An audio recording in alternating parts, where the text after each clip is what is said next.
Good morning. അപ്പോൾ എല്ലാവർക്കും എൻ്റെ ഒരു പുതിയ വീഡിയോയിലേക്ക് സ്വാഗതം. അപ്പോൾ ഇതൊരു ഡേ ഇൻ മൈ ലൈഫാണ് കേട്ടോ. ഒരു കംപ്ലീറ്റ് ഡേ ഇൻ മൈ ലൈഫല്ല, ഒരു മോർണിംഗ് റുട്ടീൻ അത്രേ ഉള്ളൂ. കുറേ ദിവസമായി അങ്ങനെ ഒരു വീഡിയോ ചെയ്തിട്ട്. എപ്പോഴും എന്താ പറയുക, അല്ലെങ്കിൽ ഒന്നെങ്കിൽ കുക്കിംഗ് വീഡിയോ, അല്ലെങ്കിൽ എന്തെങ്കിലും ബെനിഫിറ്റ് യൂസ്ഫുൾ ആയിട്ടുള്ള എന്തെങ്കിലും വീഡിയോ, അല്ലെങ്കിൽ ദേവൂട്ടിയുടെ വീഡിയോ, അങ്ങനെയൊക്കെ ആയിരിക്കും. അപ്പോൾ ഞാൻ വിചാരിച്ചു കുറേ നാളായില്ലേ ഒരു നല്ല സൂര്യനും ഇങ്ങനെ ഉദിച്ച് നിൽക്കുന്നുണ്ട്, നല്ല രസമല്ലേ, നല്ല തീ പോലെ ഉണ്ടല്ലേ.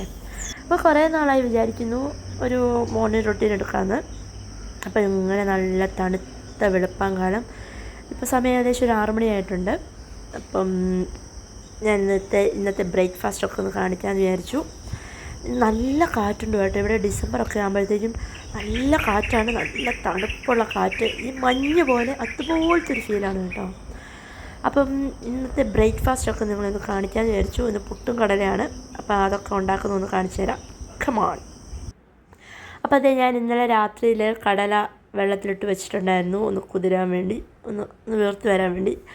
അപ്പോൾ ഇതൊന്ന് കഴുകി വൃത്തിയാക്കിയിട്ട് നമുക്കൊന്ന് കുക്കറിലിട്ട് വേവിച്ചെടുക്കണം. കണ്ടില്ലേ, എല്ലാം നല്ല സെറ്റായിട്ട് വന്നിട്ടുണ്ട്. അപ്പോൾ നല്ല വൃത്തിയായിട്ടൊന്ന് കഴുകിയിട്ട് നമ്മുടെ കുക്കറിലിട്ടൊന്ന് വേവിച്ചെടുക്കാം നമുക്ക്. അതാണ് ഇപ്പോഴത്തെ പരിപാടി. ഞാനത് കഴുകാൻ വേണ്ടി ഇങ്ങോട്ടാണ് എടുക്കുന്നത് കേട്ടോ. ഈ ഒരു പാത്രത്തിലോട്ട് മാറ്റുമ്പോൾ ഒന്ന് ആ വെള്ളത്തിലോട്ട് നന്നായിട്ടൊന്ന് കഴുകിയിട്ട് ഈ ഇതിലോട്ട് മാറ്റും. എന്നിട്ട് ഇതിൽ വെച്ച് ഒന്നുകൂടെ നന്നായിട്ട് കഴുകും. അപ്പോൾ കുറച്ചുകൂടി വൃത്തിയാവും. ഞാനത് കഴുകിക്കൊണ്ട് വന്നിട്ടുണ്ട്. അപ്പോൾ ഒരു കുക്കർ കഴുകിയെടുത്തു. അതിലോട്ട് ഞാൻ ആ കുക്കറിലോട്ട് കടലിട്ട് കൊടുക്കുകയാണ്. കാണുന്നുണ്ടോ ആവോ? ഇങ്ങനെ വെച്ചു. ഇപ്പോൾ കാണുന്നല്ലേ. അപ്പം ഞാൻ ആ കുക്കറിലോട്ട് അത് കടലിട്ട് കൊടുത്തു. നമുക്ക് ഞാൻ കുറച്ച് വെള്ളം ഒഴിച്ച്, വേകാനുള്ള വെള്ളം ഒഴിച്ച് ഇത്തിരി ഉപ്പ് ഇട്ടിട്ടൊന്ന് അടച്ച് വേവിക്കണം. അതാണ് എളുപ്പ പരിപാടിയാണ് കേട്ടോ. കടലക്കറി കുറച്ച് സിമ്പിൾ പരിപാടിയാണോ ചോദിച്ചാൽ സാധാരണ എല്ലാവരും വെക്കുന്ന രീതി തന്നെ ഉള്ളൂ. കുക്കറിലിട്ടൊന്ന് വേവിച്ചെടുക്കുന്നതാണ് കുറച്ചുകൂടെ സിമ്പിള്. മറ്റേ രീതിയിലാകുമ്പോൾ വേകാൻ ഇത്തിരി താമസം എടുക്കും. കുക്കറിലാകുമ്പോൾ പെട്ടെന്ന് വെന്ത് കിട്ടും. അപ്പം ഞാനൊന്ന് അടച്ച് വെച്ചിട്ട് കുക്കറിൽ ഒന്ന് സെറ്റാക്കി പെട്ടെന്ന് വേവിച്ചെടുക്കാം. കാരണം സമയമില്ല. പപ്പായ്ക്ക് സോനുവിനും ഒക്കെ ഓഫീസിൽ പോകണം, അതുകൊണ്ട് വേഗം ആകണം. ഞാൻ ഗ്യാസ് സ്റ്റൗ ഓണാക്കിയിട്ടില്ല കേട്ടോ. ഓണാക്കിയിട്ട് സെറ്റാക്കാം. അപ്പം ഞാൻ അതിലേക്ക് വേണ്ട സാധനങ്ങൾ 3 സവാള, 2 വെളുത്തുള്ളി, ചെറുതായിരുന്നു അതുകൊണ്ട് 2 വെളുത്തുള്ളി, ഒരു കഷ്ണം ഇഞ്ചി, ഇത്ര എടുത്തിട്ടുണ്ട്.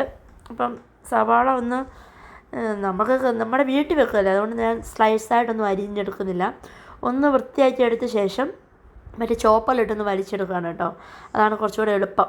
എങ്ങനെ വെച്ചാലും കറിയെല്ലാം ഒരുപാട് ടേസ്റ്റ് അല്ലേ, അതുകൊണ്ട് ഞാൻ തന്നെ വെച്ച് ചെയ്യാമെന്ന് വിചാരിച്ചു. അപ്പം ഞാൻ എൻ്റെ തൊലി പൊളിക്കുകയാണ്. ഇത് പൊളിച്ച് വരുമ്പോൾ തന്നെ സമയമാവും. അതുകൊണ്ട് ഞാൻ പെട്ടെന്നൊന്ന് വീഡിയോ സ്പീഡിലാക്കി കാണിച്ചു തരാം നിങ്ങൾക്ക്. കണ്ടില്ലേ, കുറേ നേരം എടുത്തു. അപ്പോൾ ഇത് ലെങ്ത്ത് കൂടിയപ്പോൾ ഞാനത് സ്പീഡ് കൂട്ടിയതാണ്. പിന്നെ എനിക്ക് വെളുത്തുള്ളി പൊളിക്കാൻ ഭയങ്കര ഇഷ്ടമാണ്.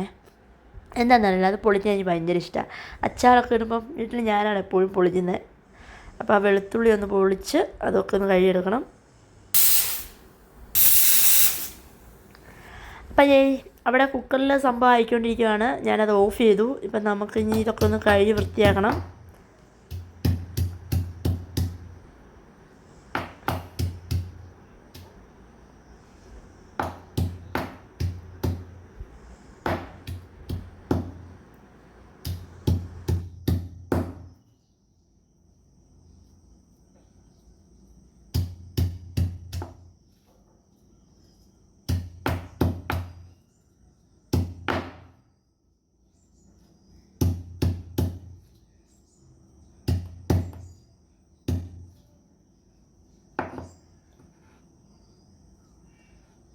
ഇഞ്ചിയും വെളുത്തുള്ളിയും ഞാൻ കല്ലിലിട്ട് ചതച്ചെടുത്തു. ഇപ്പോൾ ഇവിടെ കടല നമ്മുടെ വെന്തിട്ടുണ്ട്, നന്നായിട്ട് വെന്തു. എനിക്ക് ഉടയുന്ന ഇഷ്ടമല്ല, ഇങ്ങനെ തന്നെ പയർ അങ്ങനെ പൊടി പോലെ കിടക്കണം, അതാണ് എനിക്കിഷ്ടം. ഇവിടെ എല്ലാവർക്കും അങ്ങനെ ഇഷ്ടം, കുഴഞ്ഞു പോകുന്ന ഇഷ്ടമല്ല. അപ്പോൾ അതേ, ഞാൻ കടലക്കറി വെക്കാൻ വേണ്ടി ഒരു ചട്ടിയൊക്കെ കഴുകിയെടുത്ത് സെറ്റാക്കി ഞാൻ സ്റ്റൗ ഒന്ന് ഓണാക്കിയിട്ട് ചട്ടിയൊക്കെ ചൂടായി കുറച്ച് വെളിച്ചെണ്ണ ഒഴിച്ച് കൊടുക്കുകയാണ്. അതിലേക്ക് കുറച്ച് കടുക് ഇട്ട് കൊടുക്കണം. അപ്പോൾ കടുകൊക്കെ നന്നായിട്ട് വെളിച്ചെണ്ണ ചൂടായതുകൊണ്ട് കടുകൊക്കെ അപ്പോഴേ പൊട്ടി.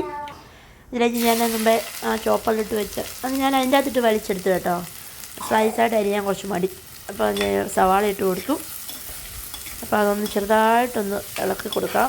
എന്നിട്ട് നമുക്ക് ഇഞ്ചി വെളുത്തുള്ളി മുമ്പേ ചതച്ച് വെച്ചത് അതും കൂടെ ഒന്നിട്ട് കൊടുക്കും. പേസ്റ്റ് ആക്കിയില്ല, ഒന്ന് ചതച്ചെടുത്തതുള്ളൂ കേട്ടോ.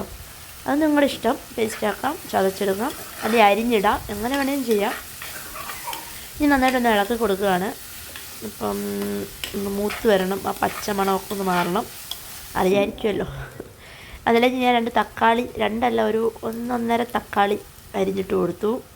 ഇനി നമുക്ക് ഇത്തിരി ഉപ്പിട്ട് കൊടുക്കണം അതിലോട്ട്, ഒന്ന് വഴണ്ട് വരാൻ, പെട്ടെന്നൊന്ന് വഴണ്ട് വരാൻ വേണ്ടി ഇത്തിരി ഉപ്പിട്ട് കൊടുക്കാം. അപ്പം നിങ്ങൾ പ്രത്യേകം ശ്രദ്ധിക്കുക, ഞാൻ കടല വേഗം വെച്ചപ്പം അതിൽ ഇച്ചിരി ഉപ്പിട്ടിട്ടുണ്ടായിരുന്നു, അതുകൊണ്ട് ഉപ്പ് കൂടാതെ നോക്കുക. അപ്പം അതിന് ആവശ്യത്തിനുള്ള ഉപ്പൊക്കെ ഇട്ട് കൊടുത്തിട്ട് നന്നായിട്ട് ഇളക്കിയെടുക്കാം. ഒന്ന് വഴണ്ട് വരട്ടെ. അതൊന്ന് വഴണ്ട് വരുന്ന ഗ്യാപ്പിൽ ഞാൻ ഇത്തിരി കടല ഒന്ന് മിക്സിയിലിട്ട് അടിച്ചെടുക്കാൻ വേണ്ടി, കറിക്ക് ഇത്തിരി കൊഴുപ്പ് കൂടാൻ വേണ്ടി കടല, അറിയില്ലാത്തവരുണ്ടെങ്കിൽ ഒന്ന് ശ്രദ്ധിച്ചോളൂ, അതൊരു ടിപ്പാണ്. കറിക്ക് കൊഴുപ്പും കൂടും, കുറച്ച് ടേസ്റ്റും കൂടും. അപ്പോൾ ഒന്ന് മിക്സിയിലിട്ട് അടിച്ചെടുക്കുക ഇത് ചൂട് മാറിയിട്ട്. അപ്പോൾ നമ്മുടെ ഈ സംഭവം ഒന്ന് വഴണ്ട് വന്നിട്ടുണ്ട്. ഇതിലേക്ക് കുറച്ച് മസാലയൊക്കെ ഇട്ട് കൊടുക്കണം, അതിട്ട് കൊടുക്കാം. മഞ്ഞൾപ്പൊടി അതൊന്നിട്ട് നന്നായിട്ടൊന്ന് ഇളക്കി കൊടുക്കാം. ഓക്കെ, ഇനി ഇതിലേക്ക് നമുക്ക് മല്ലിപ്പൊടി ഇട്ട് കൊടുക്കാം. മല്ലിപ്പൊടി എവിടെ? മല്ലിപ്പൊടി ഒരുപാട് വേണ്ട, ആവശ്യത്തിന് മതി. പിന്നെ മുളക് പൊടി, ഒരുപാട് എരിവ് കൂടാതെ നോക്കുക, എരിവിൻ്റെ ആൾക്കാരൊന്നും അല്ല ഞങ്ങൾ. പിന്നെ ചിക്കൻ മസാല, ഇതാണ് 3 മസാലയൊക്കെ ഇട്ട് നന്നായിട്ടൊന്ന് മൂപ്പിച്ചെടുക്കുക, നന്നായിട്ട് ഇളക്കി കൊടുക്കുക. അടുക്കി പിടിക്കാതെ പ്രത്യേകം ശ്രദ്ധിക്കുക കേട്ടോ, അടുക്കി പിടിച്ചാൽ പോയി. അപ്പോൾ ഇത് നമ്മുടെ മസാലയൊക്കെ മൂത്ത് വന്നിട്ടുണ്ട്, കണ്ടില്ലേ?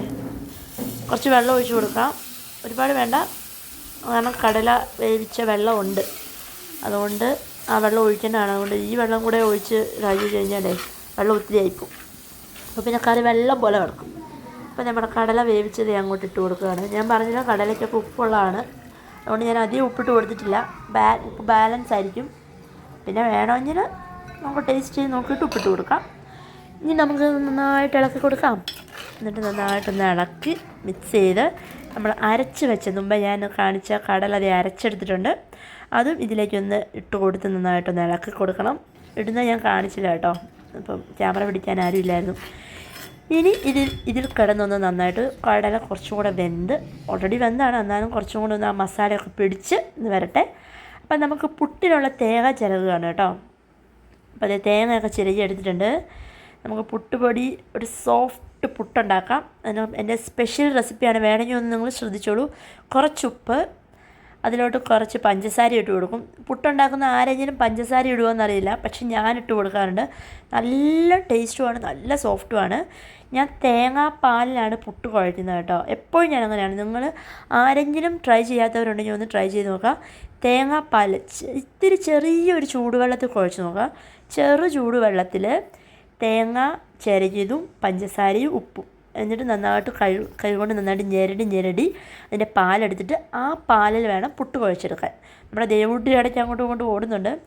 ഞാനിവിടെ പൊൻകതിരിൻ്റെ പുട്ടുപൊടിയാണ് ഉപയോഗിക്കുന്നത്, നല്ല അടിപൊളി പുട്ടുപൊടിയാണ് കേട്ടോ. ശക്കലം കുറച്ചെടുത്താൽ മതി, കുഴച്ച് വെച്ച് കഴിഞ്ഞ് കുറച്ച് കഴിയുമ്പോഴത്തേക്കും നന്നായിട്ട് വീർത്ത് വരും.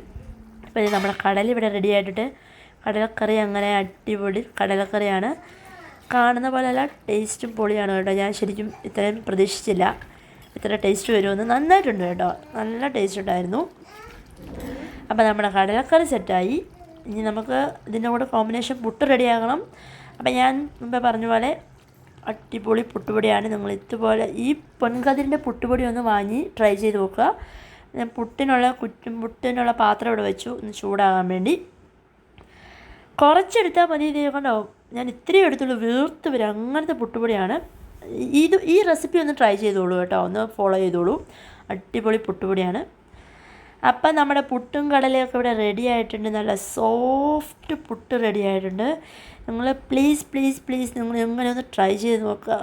എന്താ പറയുക, എൻ്റെ അമ്മ പറഞ്ഞു തന്ന റെസിപ്പിയാണ്, നല്ല ടേസ്റ്റാണ്. ഇത്രയേ ഉള്ളൂ വീഡിയോ. അപ്പോൾ എൻ്റെ ഈ കുഞ്ഞു മോർണിംഗ് റൊട്ടി ഇത്രയേ ഉള്ളൂ, ഇങ്ങനെയൊക്കെയാണ് എൻ്റെ രാവിലെ. അപ്പോൾ ഈ മോർണിംഗ് റൊട്ടി ഇഷ്ടമായാൽ ഒന്ന് ലൈക്ക് ചെയ്യുക, എപ്പോഴും പറയുന്ന പോലെ മറക്കാതെ ലൈക്ക് ചെയ്യുക. ആദ്യമായിട്ടാണ് ചാനൽ കാണുന്നതെങ്കിൽ സബ്സ്ക്രൈബ് ചെയ്യുക. അടുത്തൊരു പുതിയ വീഡിയോ ആയിട്ട് കാണാം. ബൈ.